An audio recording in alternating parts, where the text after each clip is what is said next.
Bir kıta milyonlarca yıl önce ayrılıp sürüklendiğinde kendi içinde bir dünyaya dönüşür. Bu dünyanın adı Avustralya. Tuhaf güzelliklere sahip bir yer. Dünyanın alternatif gerçekliği gibi. Ve evrimin test laboratuvarı.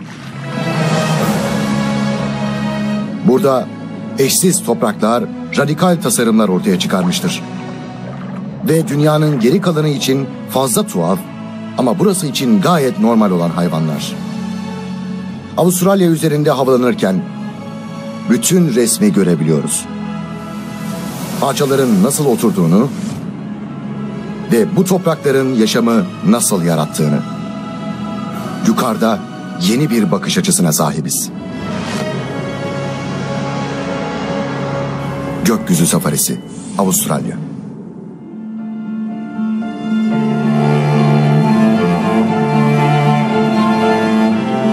Yolculuğumuz burada başlıyor. Kıtanın ruhani ve simgesel kalbinde.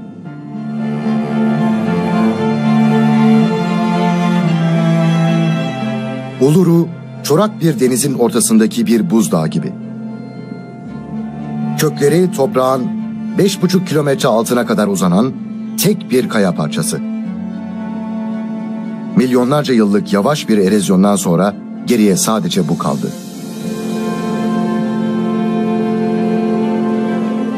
Uluru bir simgeden fazlası.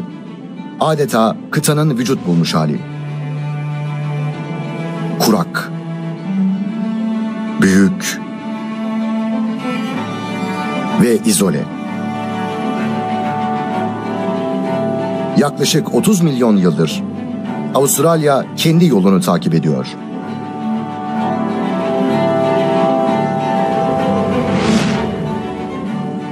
Kıtanın 1/3'ünden fazlası, yani 2,5 milyon kilometre kareden geniş bir arazi, çöllerden oluşuyor. Bu zorlu koşullar, yiyecek ve su ararken, kolayca uzun mesafeler kat edebilecek bir hayvan gerektiriyordu. Ve kızıl kanguru böylece ortaya çıktı.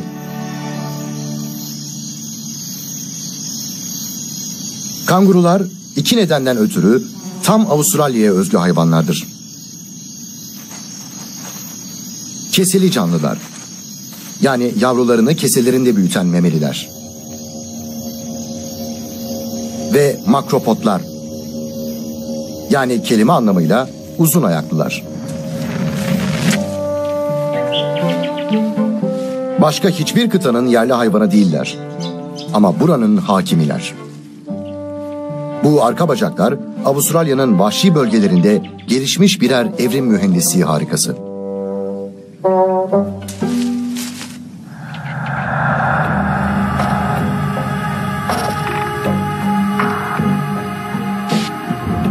Bir kanguru sıçradığında yay benzeri tendonlar yere her inişteki enerjiyi toplayıp bir sonraki sıçrama için kullanır.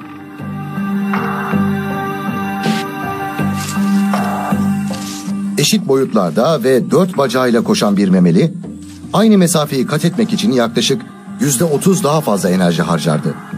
Bu verimlilik, suyun ve yiyeceğin çok uzaklarda olabileceği bir yerde son derece önemlidir.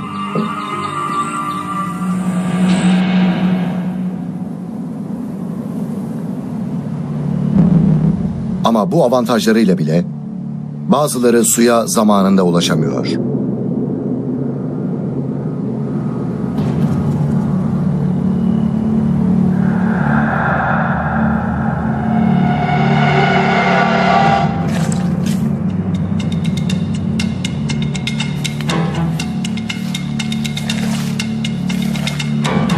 Perenti kertenkelesinin farklı bir stratejisi var. Bulduğu her fırsatı değerlendiriyor. Canlı hayvanları yakalar ya da yılanınkine benzer diliyle bir leşin kokusunu alır. 180 santimi aşan boyuyla Avustralya'nın en büyük kertenkelesi. Ama küçük bir kanguru bile birden fazla öğün sayılabilir.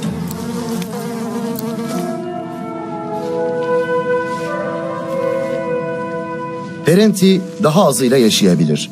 Çünkü vücut sıcaklığını düzenlemek için enerji harcamasına gerek yoktur.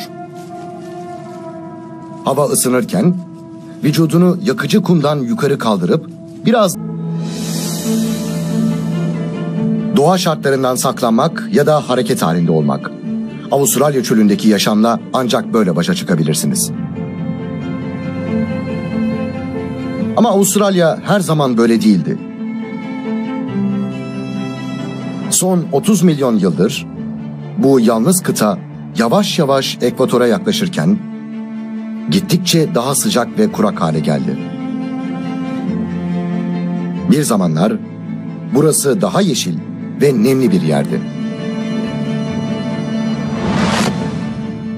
Kıtanın çorak merkezinden ayrılıp 1600 kilometre uzaktaki Queensland sahiline gidiyoruz. Burada ağaç tepelerinden aşağı inmek bir zaman makinesine girmeye benziyor.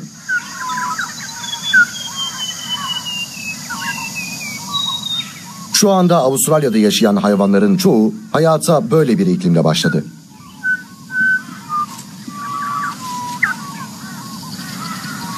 Bazıları ise buradan hiç ayrılmadı. Bu bir kangurunun ilk versiyonu. Misk sıçanı kangurusu. Avustralya'yı fethetmiş olan makropodların yaşayan en eski örneği. Bacakları benzer sayılabilir. Ama sıçrama kangurular ormandan ayrılana kadar kusursuz hale gelmedi.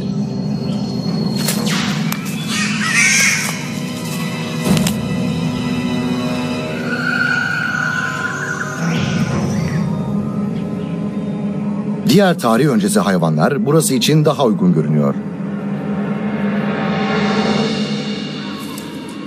Uçamayan kuşlar büyük ihtimalle dinozorlardan evrimleşti. Bu ormanda bahçıvanlık yapmaya yaklaşık 65 milyon yıl önce başladılar. Hala uçamıyor. Ama ihtiyacı olan her şeyi orman zemininde bulabilir.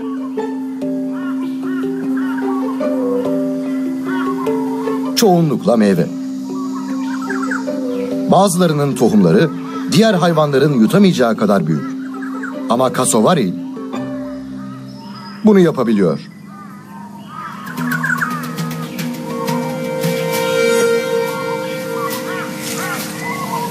Ve bu orman içinde çok iyi.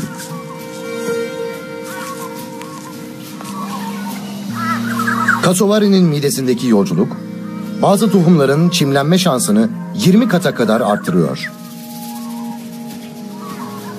Yağmur ormanı ve cassowary o kadar uzun zamandır ortak ki hayatta kalmak için birbirlerine ihtiyaçları var.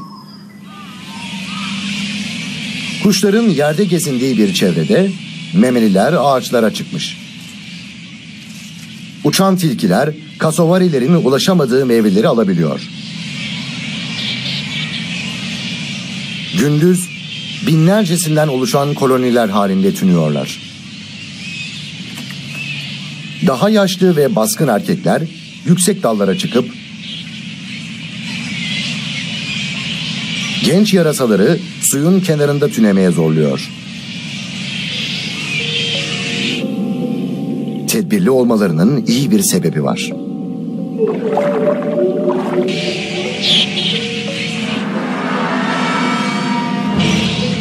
Neredeyse ormanın kendisi kadar yaşlı bir avcı.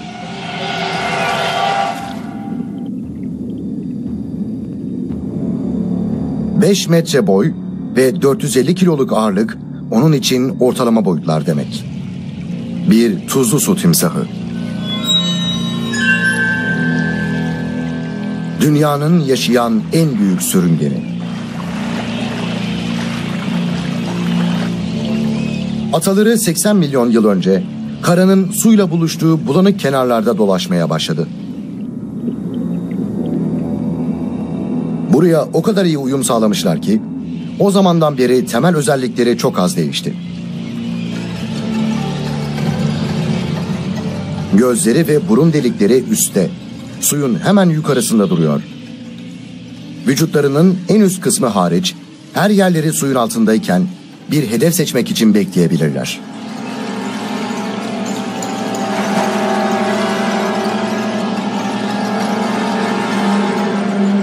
kuyruğunu dev bir kürek gibi sallayarak timsah suyun 2,5 metre kadar dışına fırlayabilir.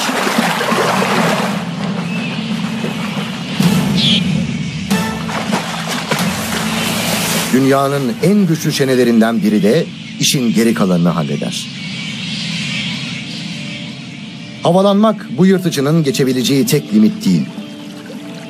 Sahil bile onun için bir sınır sayılmaz. Adlarına uygun olarak tuzlu su timsahları diğer bütün akrabalarına göre tuzlu suda daha rahattır. Böylece hafif tuzlu nehir ağızlarının dışında da avlanabilir. Ve kıyı çizgisinin dışına doğru çıkarak başka bir dünyanın içine girebilirler. Avustralya'nın Daintree yağmur ormanı genelde çorak olan bir kıtadaki muhteşem bir yeşil şerit. Kıyıdan sadece 15 kilometre açıkta bu orman kadar zengin ama çok daha büyük bir yer var. Kıtanın ucundan yaklaşık 2000 kilometre güneye uzanan bir yaşam patlaması.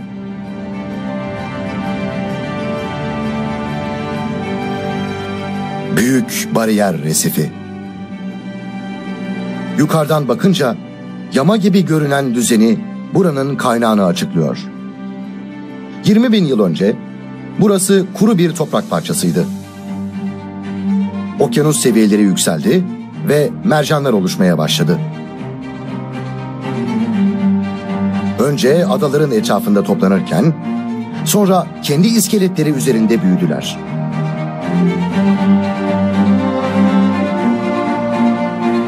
Besleyicilik açısından fakir bu tropik sularda Büyük Bariyer Resifi çöldeki bir vaha gibi. Okyanus gezginlerini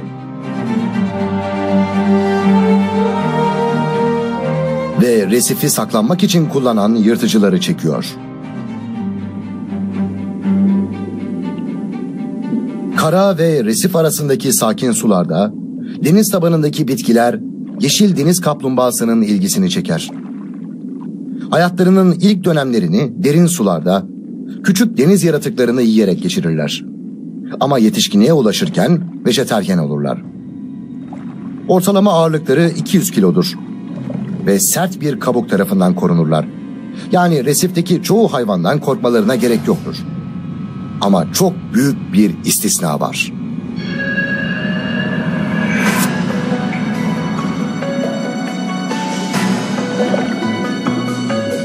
Kaptan köpek balığı hemen her şeyi yemesiyle ün yapmıştır. Ama özellikle de kaplumbağaları avlamak için uygun silahlara sahiptir. Kaplumbağa zeminde kaldığı sürece güvende. Ama nefes almak için yüzeye çıkması gerek.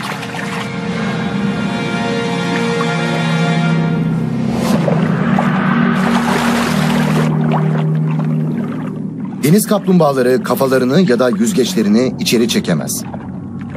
Ama çekebilselerdi bile kaplan köpek balığının makas benzeri çeneleri kabuklarını parçalayabilir.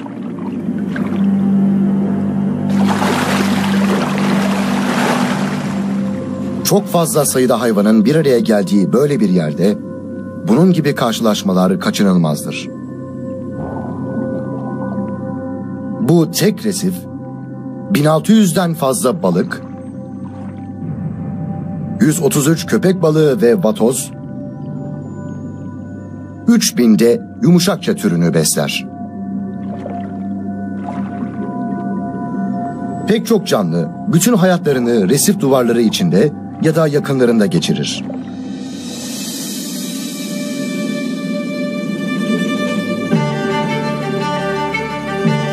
Dünyanın en büyük mercan resifi ancak uygun koşullarda oluşabilirdi. İlk mercanlar tortulardan oluşmuş batık bir platonun üzerinde büyüdü. Bu tortu başka bir yerden gelmiş olmalıydı. Bunun için erozyonun gücü, akarsular ve suyla aşınıp akacak kayalık dağlar gerekiyordu. Kıtada bunların hepsini Great Dividing Range yani Avustralya Sıra Dağları sağlıyor. Bu dağlar doğu sahilinde 3700 kilometre boyunca uzanmakta. Bugün de yağmurları çekip suyu ve verimli toprağı aşağı gönderiyorlar. Ülkedeki insan nüfusunun büyük bir bölümünün verimli doğu topraklarında yaşaması da hiç şaşırtıcı değil. Sydney'in hemen dışında mavi dağlarda ılıman yağmur ormanları ve uzun okaliptuslar bulunur. Ama burası Avustralya. Sıcaklık ve kuraklık her zaman yakınlardadır. Bu ormanlar hayatta kalmak için felaket olasılığıyla yüzleşmek zorunda.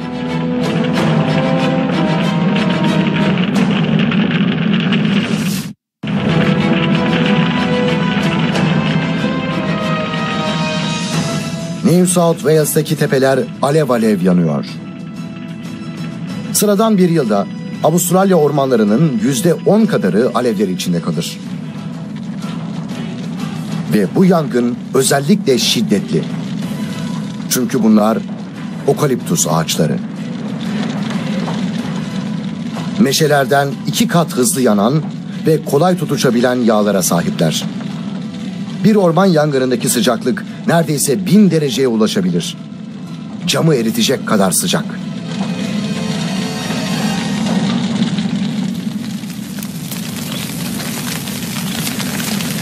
Ama cehennem ormanın sonu demek değil. Okaliptus ağaçları yangını atlatmanın yanında ondan faydalanmak için de evrimleşmiş. Sıcaklık kabukların altında uykuda bekleyen sürgünleri harekete geçirir.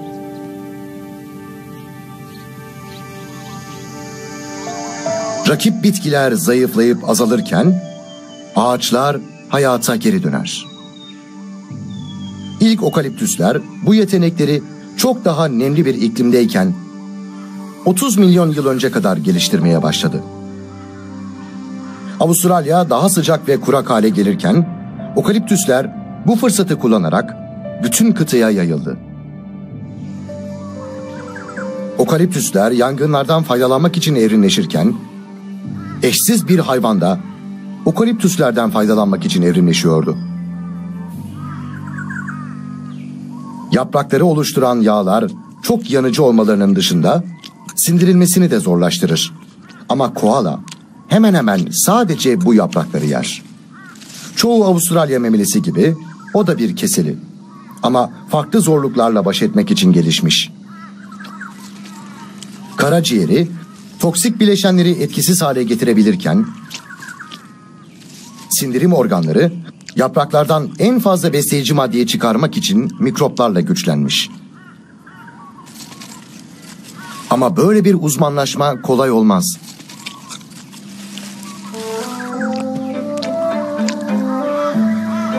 Bu ufak yavru 18 yıl yaşayabilir. Ama hayatının yaklaşık 13 yılını uyuyarak geçirecek. Koala diyeti besleyicilik açısından çok zayıf olduğu için günde ancak 6 saat kadar uyanık kalabilir. Ve koalalar uyanıkken sadece mecbur olduklarında hareket ederler. Evlerini, yiyeceklerini ve ihtiyaçları olan suyun çoğunu bu dallarda bulabilirler.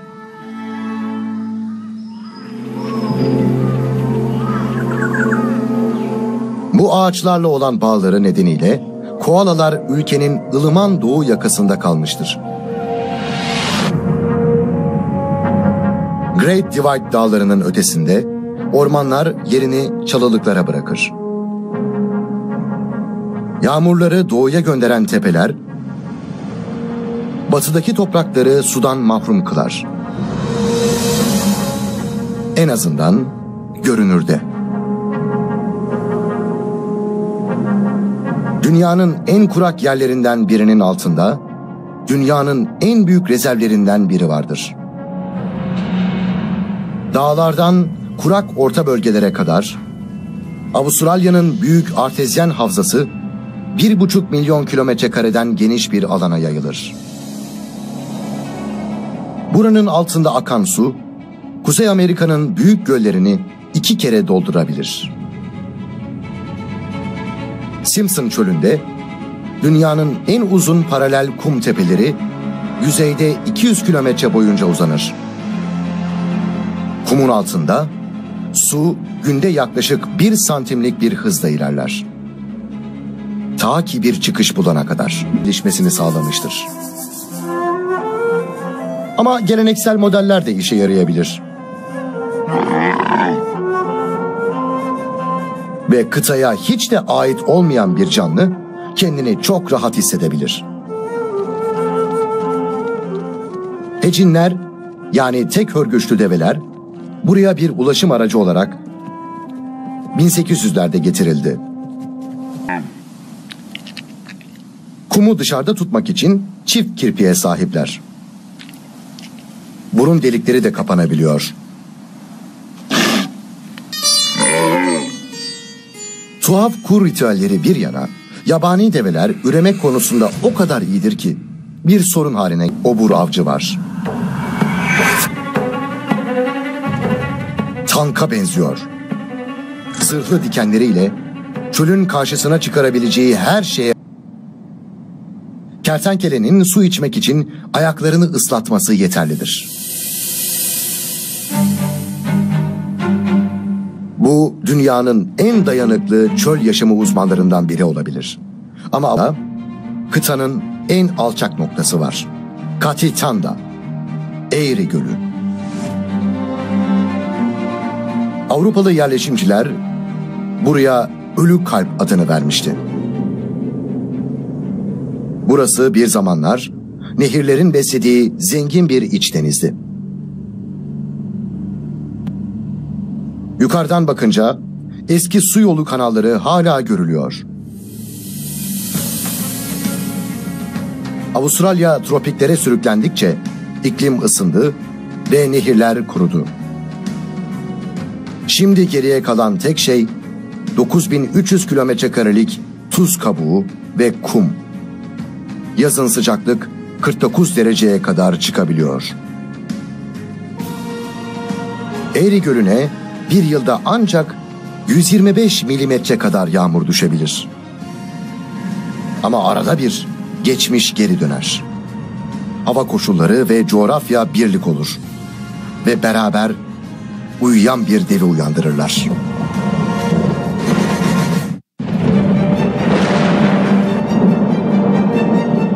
Avustralya'nın çöllerine nihayet yağmur yağdığında adeta bir patlama gibi gelir. Her birkaç yılda bir ufak seller görülebilir. 100 yılda birkaç kezde seller çok büyük olur.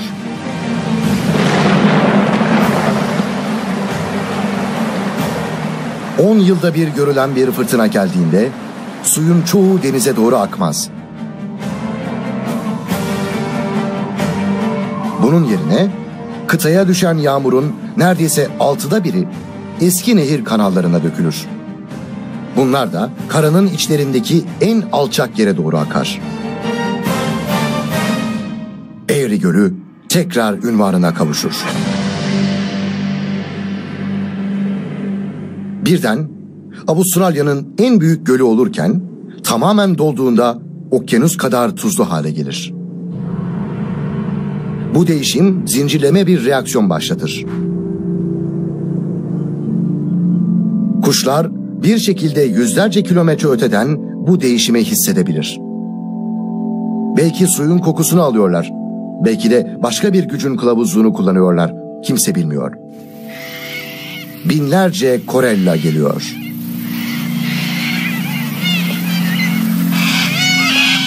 Kama kuyruklu kartallar bol av bulma umuduyla buraya gelir.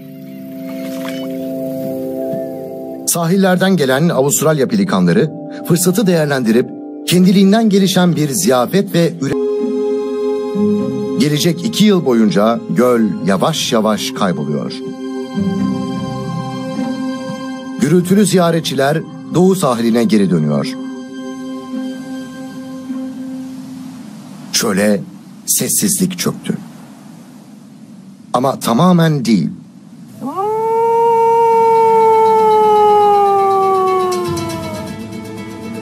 Fırsatçıların hepsi ayrılmadı. Zekası ve azmi dışında hiçbir özel adaptasyonu olmayan bir hayvan hala burada. Dingo kendine bir yaşam alanı bulmayı başarmış. Avustralya'nın en acımasız yerlerinde bile. Ama buradaki varlığı tartışmalı. DNA kanıtları atalarının Asyalı kurtlar olduğunu gösteriyor. Yani buraya muhtemelen 3500 yıl ya da daha önce Asyalı gezginlerin yanında geldiler. Gezginler ayrıldığında köpekler geride kaldı. Avustralya hayvanları kesili etuburlarla karşılaşmıştı. Ama daha önce böyle bir şey görmemişlerdi. Yalnız başına ya da sürü halinde avlanabilen çok yönlü bir avcı.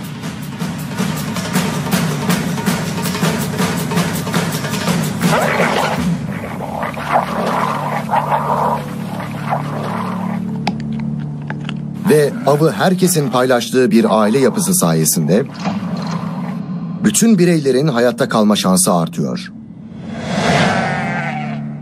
Avrupalı yerleşimciler geldiğinde dingolar kısa sürede yeni bir av kaynağına uyum sağladı.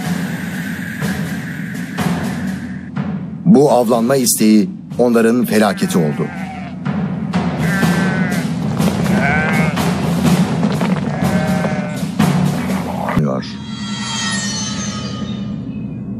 Büyük Victoria Çölü'nün ardında güneybatı sahili nihayet bir ferahlama getirir. Stirling Sıra Dağları sabah sesiyle kaplı.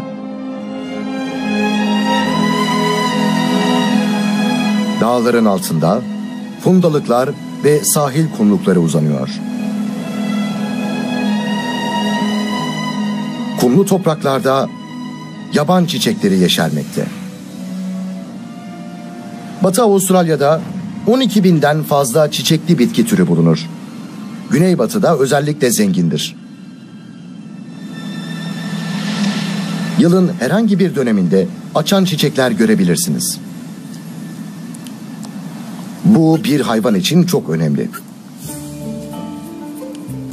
Balcıl kesili sıçan sadece nektar ve polenle beslenirken böyle yaşayan birkaç memeliden biridir. Yılın her dönemi açan çiçekler olmasa hayatta kalamazdı.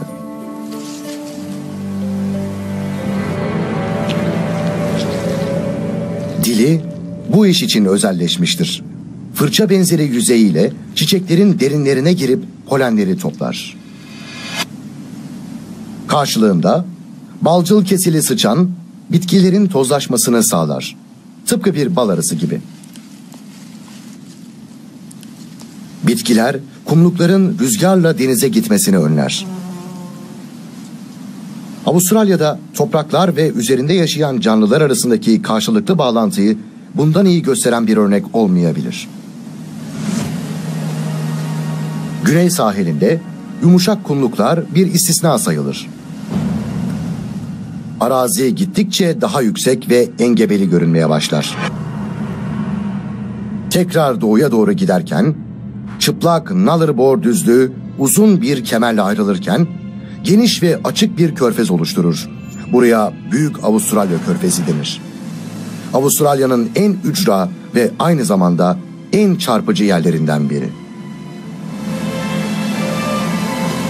Banda falezlerinin yüksekliği 100 metreyi bulur.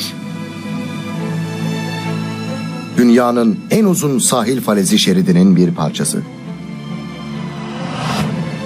Karanın bittiği yerde ılık bir sahil akıntısı Güney Okyanusu'ndan gelen daha soğuk sularla birleşir. Yaz rüzgarları ılık suları kıyıdan uzağa taşırken yükselen soğuk su onun yerini alarak sahilleri sisle kaplar ve yaşamla dolu bir deniz yaratır. Kürklü foklar, bol bulunan balıklar ve kalamarlardan faydalanmak için yıl boyu burada yaşar. Avlanmadıkları zamanlarda bu kayalık adaların ve koyların yakınında kalarak Avustralya'nın en iyi dalgalarının tadını çıkarırlar.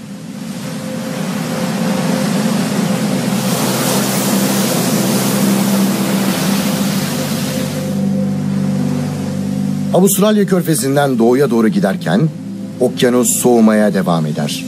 Ta ki yeşil bir adanın kıyılarıyla buluşana kadar. Ayrı bir dünya ve son bir sığınak.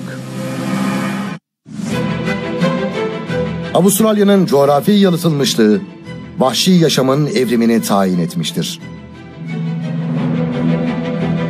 Avustralya dünya için neyse, Tazmanya da Avustralya için odur. Büyük Avustralya Körfezi'nden 1600 kilometre uzakta, bir zamanlar kıtanın dağlık güneydoğu köşesi olan bir yer vardı. Deniz yükselip burayı ana karadan koparana dek. 14 bin yıldır Avustralya'dan ayrı olan Tazmanya, kuzeye getirilen bazı yeni türlerden uzak kalmıştır. Ve güneyde yer alması adayı ülkenin en serin parçası yapar. Cradle Dağı etrafındaki tepelerde hala soğuk akan dereler, gerçek bir Avustralya canlısı için güvenli bir limandır.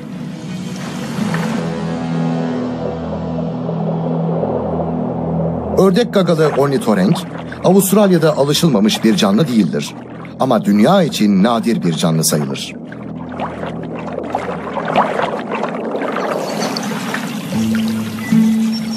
Monotrem yani tek delikliler sınıfına ait yaşayan sadece 2 canlıdan biridir. Ornitorenk ve ekidne sadece Avustralya ve Yeni Gine'de bulunan, yumurta bırakarak çoğalan eski bir memeli sınıfıdır. İlk ornitorenk örneği Avrupa'ya gönderildiğinde biyologlar dikiş yerleri aradı. Çünkü bunun bir kandırmacı olduğunu düşünmüşlerdi. Bu farklı parçalardan oluşmuş bir hayvan gibi görünebilir. Ama dünyanın en tuhaf canlısı evrimsel bir karışım değil. Aslında çok gelişmiş bir avcı.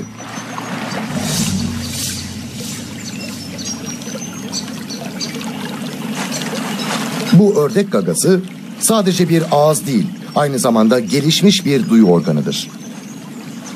Kişisel bir metal dedektörü gibi. Ornitorenk avlanırken gagasındaki elektrik alıcılar avından gelen minik uyarımları algılar. Kayalar ve yaprak örtüsü altında saklanan küçük omurgasızlar. Bazı balık türleri de bu yeteneğe sahiptir. Ama ornitorenk suyun altında bu şekilde avlanan tek memeli türüdür.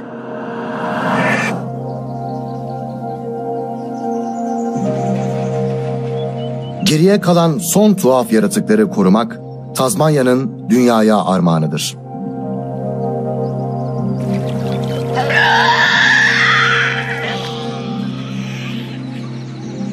Bu çığlıkların hala ormanın sessizliğini bozduğu tek yer Tazmanya adasıdır.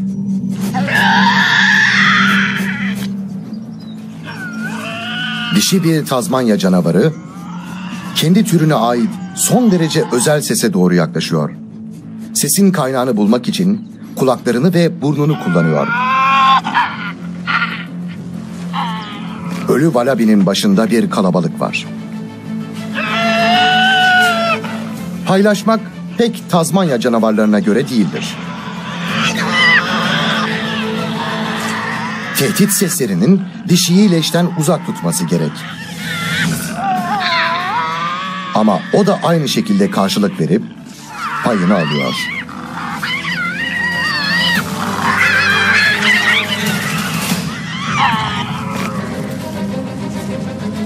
Boyları ufak bir köpek kadar olsa da vahşilikleriyle bu dezavantajı kapatıyorlar.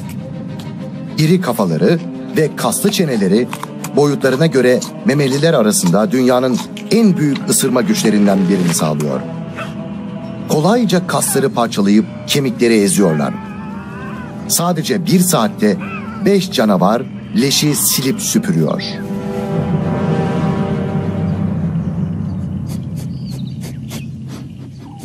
Bugün Tazmanya canavarları yaşayan en büyük keseli etobur. Ama artık bir hastalıkla mücadele ediyorlar. Bu yüzden Tazmanya canavarları ayrı nüfuslar oluşturmak için komşu adalara yeniden götürülüyor. Ve onları ana karaya tekrar götürmek için de planlar yapılıyor. Adanın dış dünyadan izole olması bir zamanlar buradaki yaratıkları korumuştu.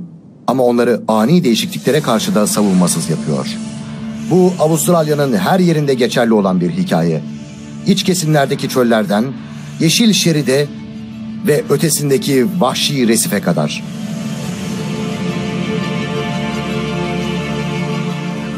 Hassas bölgelerde geçmişin izleriyle dünyadaki diğer canlıların kullanmadığı evrimsel yollar görülüyor. Avustralya'daki yaşam zamanın ve mekanın sınırında dengede duruyor ve gerçekten eşi benzeri yok.